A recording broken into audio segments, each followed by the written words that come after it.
yang paling tidak bisa dihindari oleh siapapun di dalam kehidupan dunia ini adalah karma atau sebab akibat atau tabur tuai. Dan yang paling rumit di dalam kehidupan dunia ini juga adalah karma atau hukum sebab akibat. Lah ini makhluk apapun dan makhluk manapun serta makhluk bagaimanapun tidak bisa mengelak, tidak bisa menghindar dari yang namanya karma atau hukum sebab akibat alam semesta seisinya. Jangankan manusia hidup yang memiliki hati nurani, yang memiliki pikiran batin dan syahwat, hewan saja tidak bisa menghindar dari yang namanya karma atau hukum sebab akibat. Bahkan tumbuh-tumbuhan itu tidak bisa mengelak dan menghindar dari yang namanya hukum karma atau hukum sebab akibat. Bukti, seperti halnya rumput yang tumbuh di jalanan. Karena dia sudah berani tumbuh di jalanan, maka akibatnya dia harus mau terinjak-injak oleh manusia.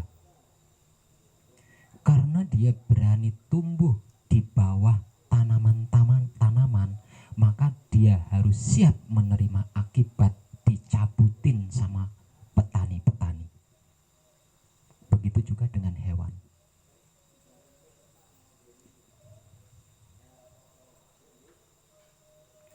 Karena sang babi sudah berani menjarah tanaman manusia, maka akibatnya sang babi itu akan diburu oleh manusia.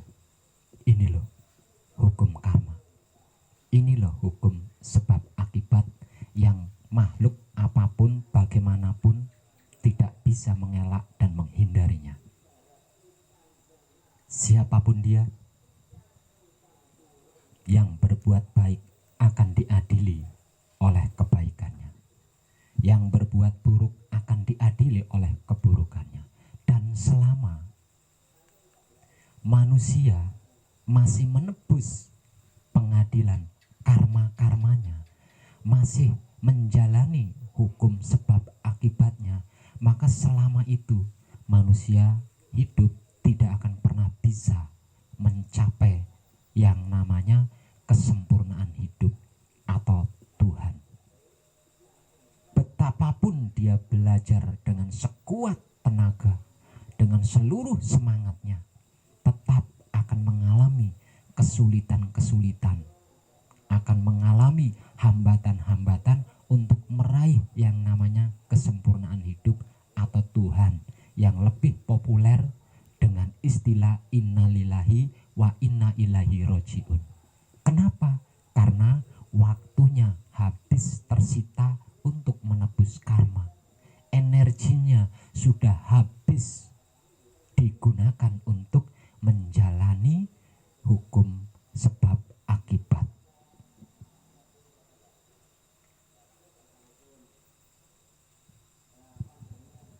Dengan ini berarti pelajaran hidup yang paling utama dan penting adalah kebebasan diri dari hukum sebab akibat.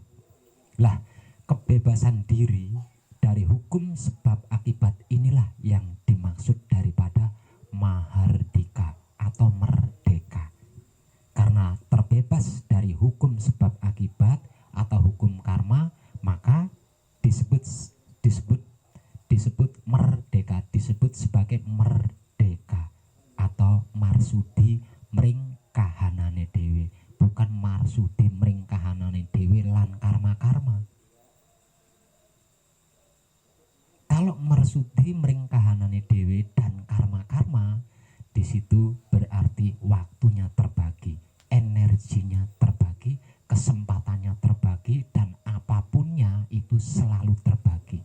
Karena selalu terbagi, akhirnya tenaganya terkuras, kesempatan waktunya juga terkuras, energinya pun terkuras.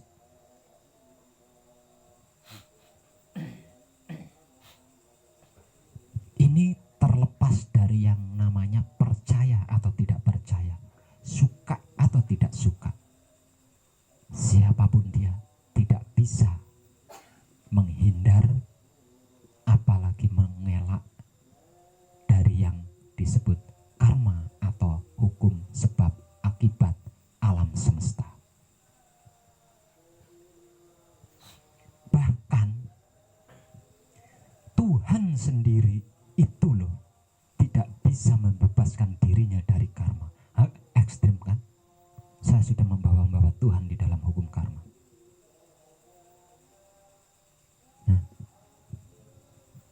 bahkan yang disebut Tuhan itu loh terlibat di dalam hukum karma atau hukum sebab akibat. Apa buktinya Pak Web? Tuhan sudah menciptakan manusia, maka akibatnya Tuhan harus siap dihianati oleh manusia, diingkari oleh manusia, dan ini teralami oleh Tuhan. Dan setahu saya, selama atau sepanjang sejarah kehidupan makhluk-makhluk, Tuhan selalu dihianati oleh yang namanya manusia. Tuhan selalu diingkari oleh yang namanya manusia. Coba saja kalau Tuhan tidak menciptakan manusia, tidaklah mungkin Tuhan dihianati oleh manusia, bukan? Tidaklah mungkin Tuhan diingkari oleh manusia, bukan? Artinya bahkan Tuhan itu loh terjerat yang namanya hukum karma atau hukum sebab akibat. Padahal yang dimaksud Tuhan adalah Sang Pencipta semuanya, segalanya, seluruhnya, bukan?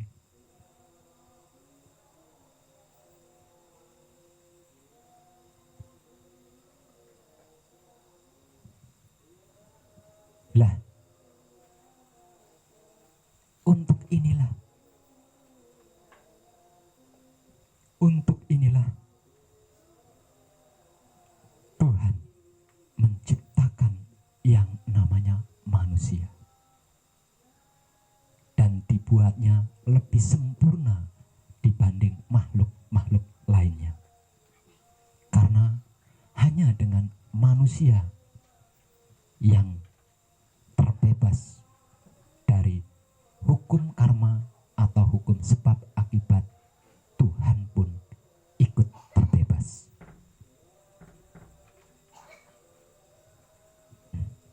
Kenapa bisa begitu Pak Web?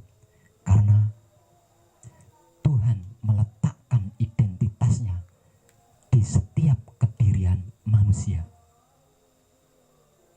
Karena itu, siapapun dia yang berhasil mencapai titik kesempurnaan hidup, Tuhan akan memberikan semuanya sebagai imbalannya. Dikarenakan bermula dari manusia-manusia yang berhasil mencapai titik kesempurnaan tertinggi inilah Tuhan terbebas dari yang namanya karma.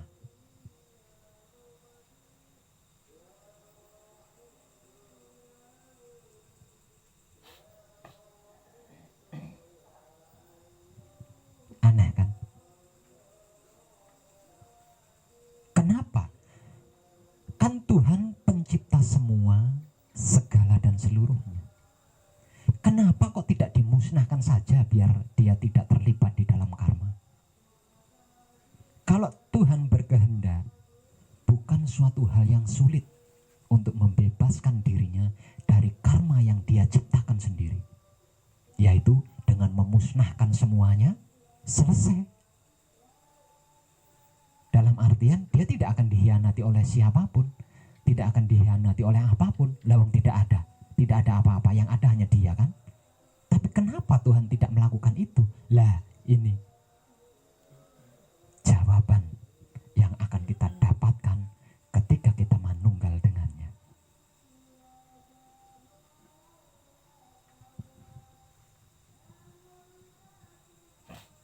Dulu ketika saya masih dalam proses pencarian, saya masih dalam perjalanan spiritual, mencari apa yang saya maksud, saya pernah mendapatkan sebuah pemikiran seperti ini. Mungkin tidak. Tuhan kan maha pencipta. Tuhan kan maha segalanya, maha semuanya, maha seluruhnya, plus maha pencipta. Ketika itu saya menemukan sebuah pemikiran. Mungkin tidak Tuhan itu menciptakan sesuatu yang dia sendiri tidak mampu untuk mengangkatnya.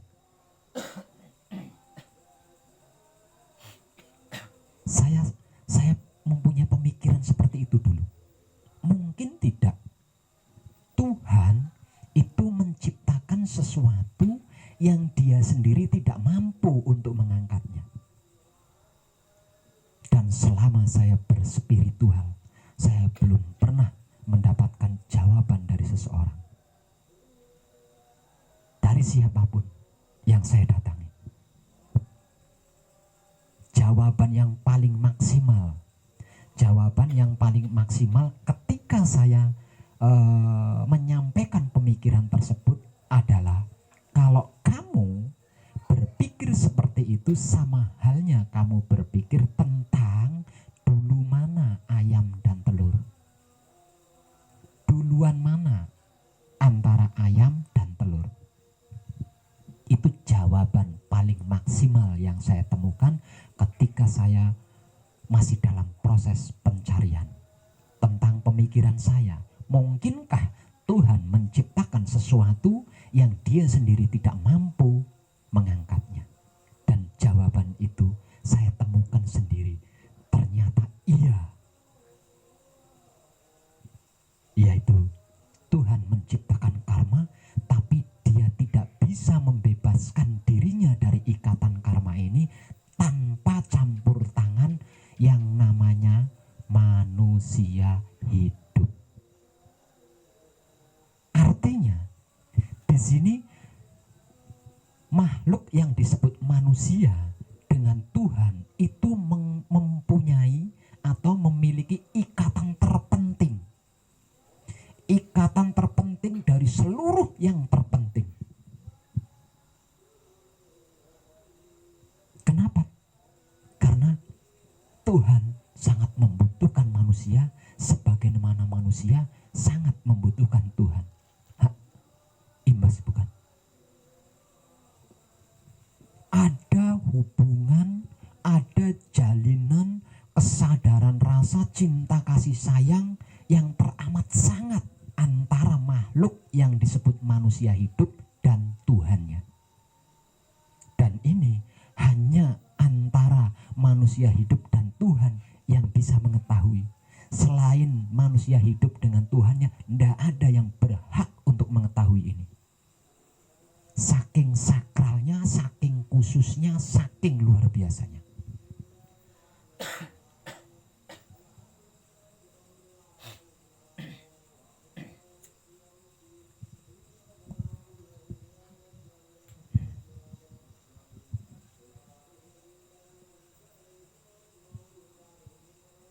Jadi antara manusia hidup dengan Tuhannya itu bisa saya gambarkan seperti siang yang membutuhkan malam, begitu juga malam yang selalu membutuhkan siang.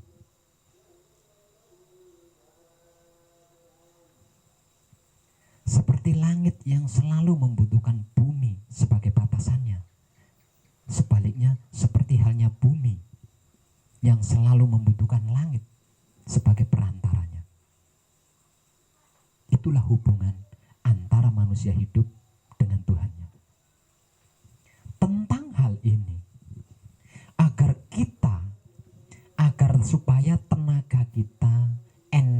kita, waktu dan kesempatan kita tersita habis untuk menebus atau menjalani karma-karma di setiap detik yang kita lakukan,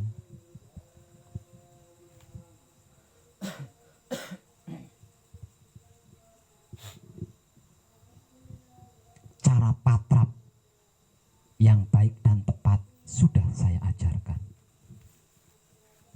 Cara bersamadi yang baik dan tepat sudah saya ajarkan.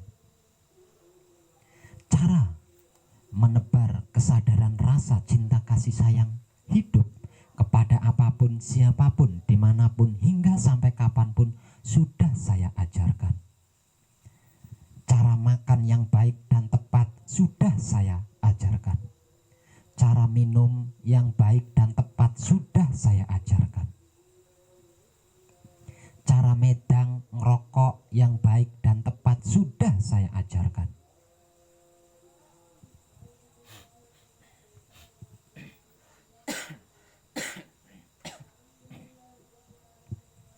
Cara kencing, cara beol yang baik dan tepat sudah saya ajarkan. Cara mandi yang baik dan tepat sudah saya ajarkan. Dan malam ini pelajaran selanjutnya adalah cara tidur yang baik dan tepat.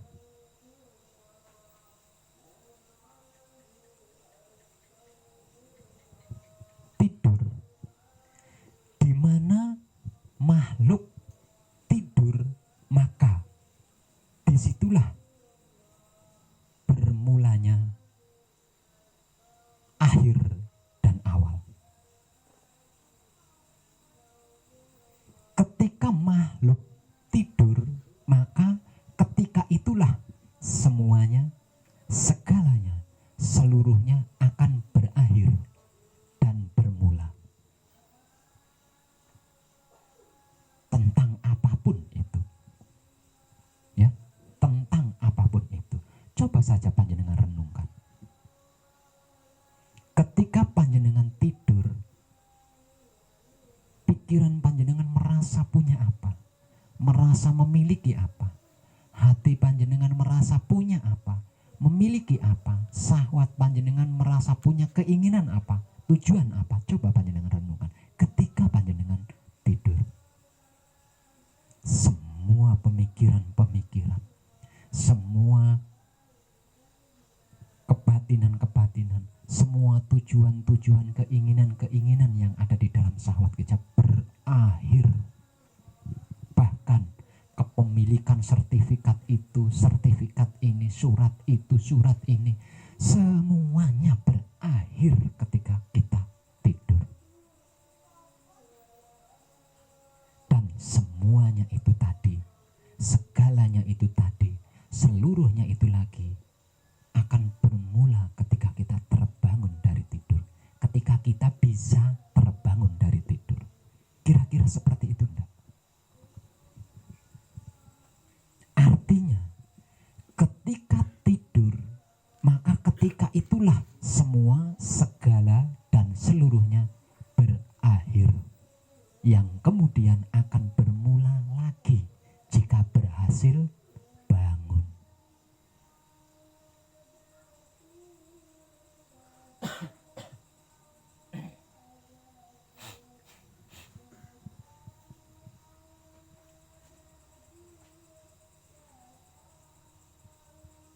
Tidur ini sesungguhnya berkaitan dengan keinginan.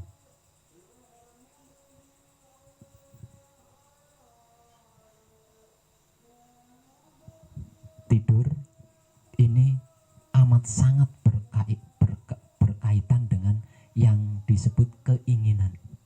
Entah itu keinginan otak kita, atau keinginan hati kita, atau keinginan syahwat kita. Yang pasti yang namanya tidur itu berkaitan erat dengan yang disebut keinginan. Dan sebaik-baiknya keinginan adalah yang kita kehendaki. Dan lagi, sebaik-baiknya kehendak kita adalah kehendak yang sesuai dengan Dat Maha Suci Hidup atau Romo. Saya ulang, yang namanya tidur itu sangat berkaitan erat dengan yang disebut keinginan. Dan sebaik-baiknya keinginan adalah keinginan yang kita kehendaki. Dan lagi sebaik-baiknya keinginan yang kita kehendaki adalah keinginan yang kehendaknya sesuai dengan kehendak atau maunya Romo. Nah, sekarang pertanyaannya, kita sudah selalu mengerti, memahami, mengetahui apa tidak selalu tentang Romo ini? Bahwasanya Romo yang dimaksud adalah roh mono, roh tunggal atau roh esa.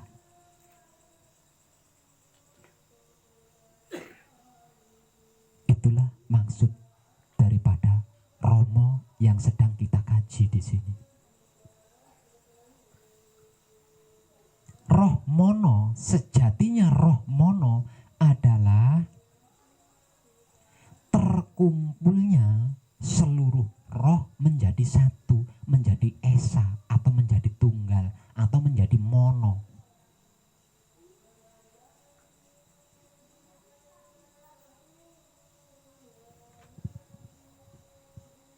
Kalau disederhanakan, berarti Romo itu adalah roh yang manunggal.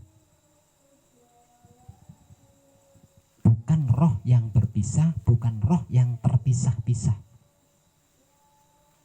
Roh mono, roh tunggal. Arti maksud daripada roh tunggal adalah seluruh roh menjadi satu. Di mana ketika seluruh roh menjadi satu. Sebab karena itu Romo penyebutannya adalah Kanjeng Romo Sejati Gusti Prabu Heru Cokrosemono. Artinya Romo yang sedang kita kaji ini adalah alam semesta seisinya.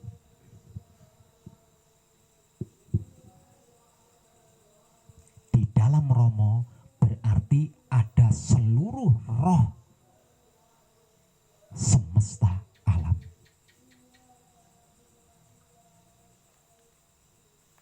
Jadi sebaik-baiknya kehendak kita adalah kehendak yang sesuai dengan alam semesta seisinya. Berarti kesimpulannya, sebaik-baiknya kehendak kita adalah yang sesuai dengan kehendak alam semesta seisinya.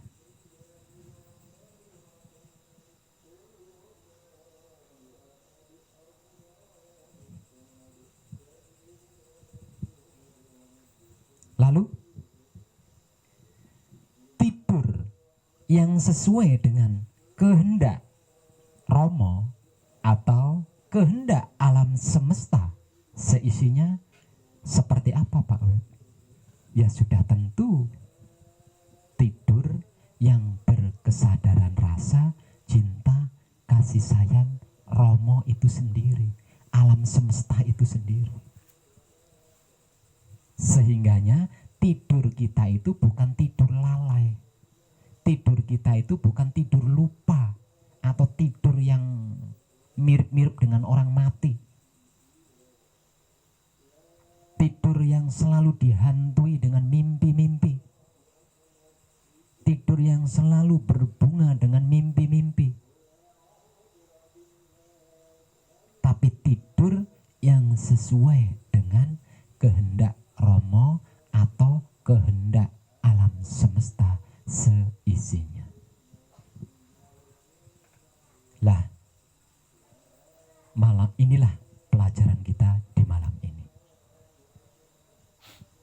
Lantas, bagaimana caranya tidur yang kita sesuai dengan kehendak alam semesta, Pak Web. Sebenarnya ilmu pengertian, pemahaman, dan pengetahuan ini sudah saya informasikan sejak lama, dan panjenengan sudah mempraktekkannya, yaitu melakukan patrap samadhi mijil sowan sebelum tidur. Bukankah itu informasi kuno dari saya? Namun di dalam prakteknya masih belum sesuai dengan yang saya maksud.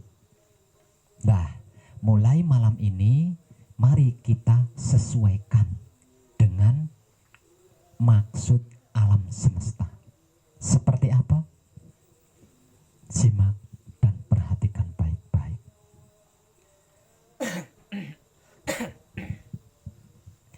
Ketika kita menghendaki tidur, ketika kita menginginkan tidur, ketika kita menghendaki tidur, agar supaya keinginan tidur yang kita kehendaki itu tadi sesuai dengan kehendak Romo atau kehendak alam semesta, maka jangan langsung diikuti, jangan langsung dituruti tidur. Karena apa? Karena sudah pasti akan langsung ngorok njur mimpi. Saya ulang, ketika sewaktu-waktu kita menghendaki tidur, menginginkan tidur, menghendaki tidur, kapanpun itu, mau siang atau malam, yang namanya tidur sama jika kita kehendaki. Tidak ada bedanya tidur siang dan tidur malam ketika kita menginginkan tidur atau berkehendak tidur. Lah, ketika kita menginginkan atau menghendaki tidur, jangan langsung melakukan tidur. Ingat, di dalam diri kita ada 5 ruh, yaitu 4 anasir dan hidup. Nah, agar supaya tidur kita ini bukan atas keinginan dan kehendak 4 anasir, maka jangan langsung melakukan blek tidur. Ketika keinginan atau kehendak untuk tidur ini muncul, maka lakukan terlebih dahulu patrap samadhi mijil sowan. Ini terlepas dari yang namanya ngantuk berat atau enggak. Enggak peduli, dalam artian tidak peduli, enggak ada urusannya. Ini urusannya dengan keinginan tidur atau kehendak tidur, bukan tentang beratnya kantuk atau enggak. Jadi ketika keinginan atau kehendak tidur ini tadi muncul, maka seketika itu lakukan terlebih dahulu patrap samadhi mijil sowan. Bermula dari palungguh pambuka untuk yang tidak manekung, dan mijil palungguh jati untuk yang manekung. Kemudian lakukan patrap kunci dan membaca bacaan kunci 7 kali berturut-turut. Berlanjut lagi ke patrap pauling dan membaca bacaan pauling 3 kali berturut-turut. Lalu berlanjut ke patrap mijil, menyebut asma sejatinya yang kemudian dimijil sowankan. Untuk yang tidak manekung, mijil soalnya komplit. Untuk yang sudah manekung, mijil soalnya hanya setengah, sampai di sabda Kanjeng Rama Sejati Gusti Prabu Heru Cokro Semono. Kemudian tangannya diturunkan ke posisi yang nyaman, lalu bernapas dengan nyaman pula. Kemudian nonaktifkan pikiran, nonaktifkan hati, nonaktifkan syahwat. Maksudnya tidak usah berpikir apa-apa, tidak usah membatin apa-apa, tidak usah berkeinginan apa-apa, termasuk berkeinginan tidur itu tadi. Cukup diam bersamadi. Karena arti maksud daripada samadhi adalah diam.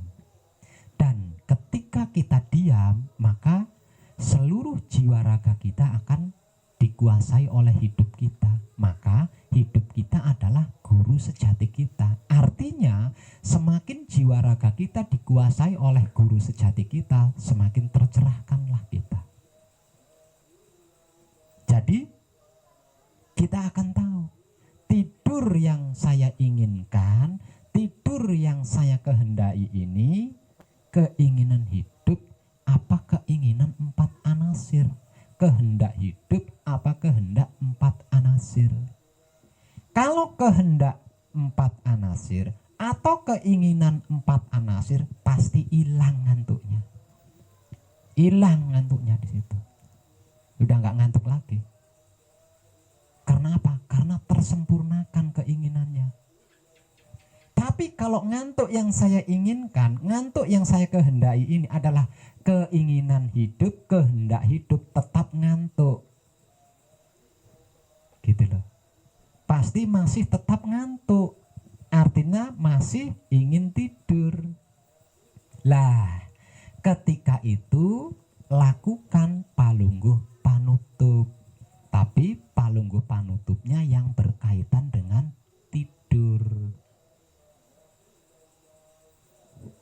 Asmo sejatinya disebut lungguho ingkang prayuga.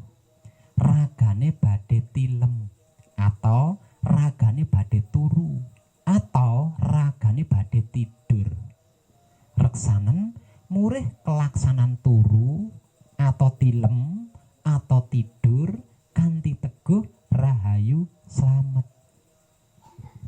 Kemudian sembari membaca kunci, rebahkan diri kita di tempat tidur. Dijamin tidurnya wow, keren bro, nyaman. Satu misal sebelum tidur kita telah melakukan pekerjaan berat, tetap tidurnya nyaman, nanti bangun dari tidur itu fresh kembali, tidak akan merasakan sisa-sisa bekas bekerja berat.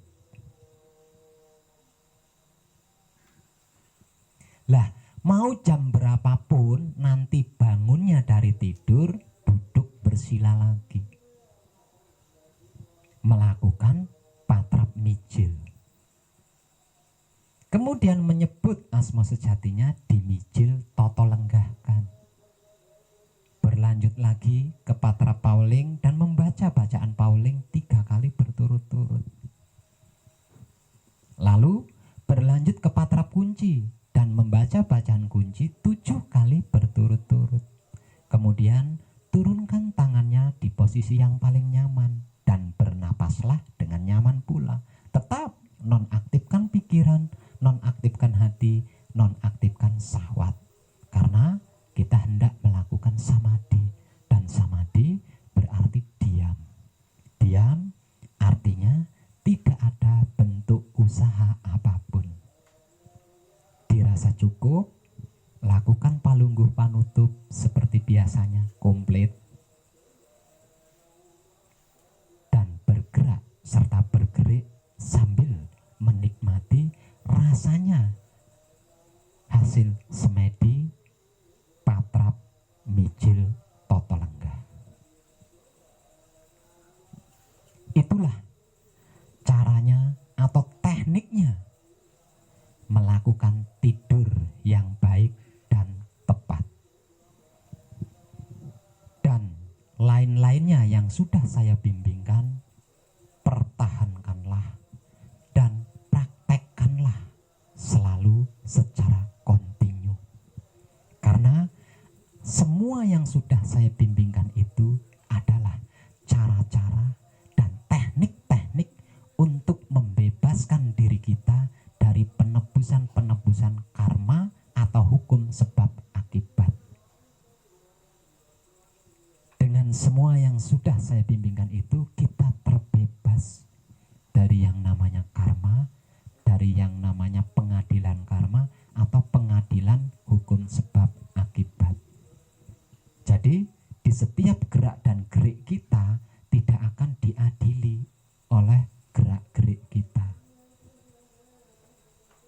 Sehingganya kita memiliki tenaga full, energi full, waktu dan kesempatan full untuk menuju titik kesempurnaan. Tanpa mengalami lelah, tanpa mengalami capek, tanpa mengalami jenuh dan bosan. Apalagi tersandung yang disebut masalah-masalah.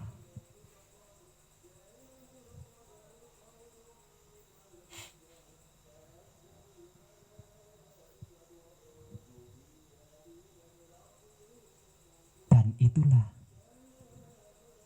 yang disebut manusia sufi atau manusia laku atau manusia berspiritual. Jangan mengaku berspiritual, apalagi sufi.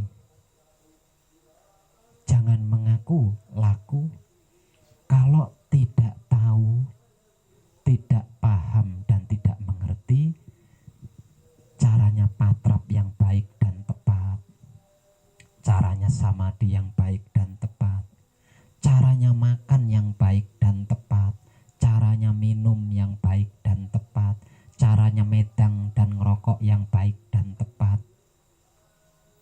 caranya berbuat baik atau caranya menebar kesadaran rasa cinta kasih sayang Romo kepada apapun, siapapun, dimanapun, hingga sampai kapanpun dengan baik dan tepat. Caranya pipis atau kencing yang baik dan tepat, caranya beol atau berak yang baik dan tepat, caranya mandi yang baik dan tepat, caranya tidur yang baik dan tepat. Karena jika belum mengerti, memahami dan mengetahui tentang itu, sesungguhnya masih belum berspiritual atau masih belum laku. Dan tentang semuanya itu sudah saya ajarkan. Tinggal satu lagi, yaitu caranya hidup yang baik dan tepat di dalam kehidupan dunia ini. Dan pelajaran yang terakhir ini dibutuhkan dasar tentang semua yang sudah saya bimbingkan dengan maksimal.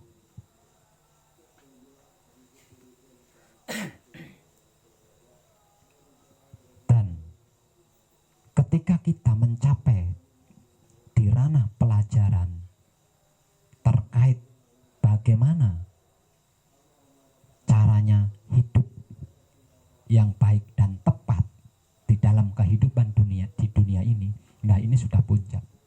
Artinya jika kita bisa menjalani atau menjalankan hidup di dalam kehidupan dunia ini, di dunia ini dengan baik dan tepat, sudah tidak ada bedanya antara Tuhan dan makhluknya.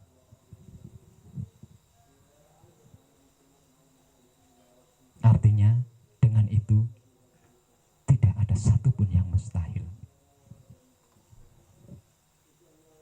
Lah, untuk mencapai pelajaran ini, saya butuh praktek nyata panjenengan semua dari apa yang sudah saya bimbingkan tanpa ada saya di samping panjenengan.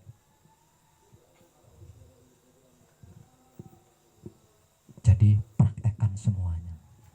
Ketika patrap samadhi, praktekkan sesuai yang sudah saya bimbingkan. Ketika menebar kesadaran rasa cinta kasih sayang hidup kepada apapun, siapapun, dimanapun, hingga sampai kapanpun, praktekkan sesuai yang sudah saya bimbingkan. Ketika makan, praktek seperti yang sudah saya bimbingkan. Ketika minum, ketika medang rokok, ketika beol, ketika kencing, ketika mandi, ketika tidur, praktekkan semua dengan maksimal. Baru saya bisa menemani panjenengan masuk ke dalam ranah pembelajaran atau ranah pengkajian hidup yang baik dan tepat di dalam kehidupan dunia ini.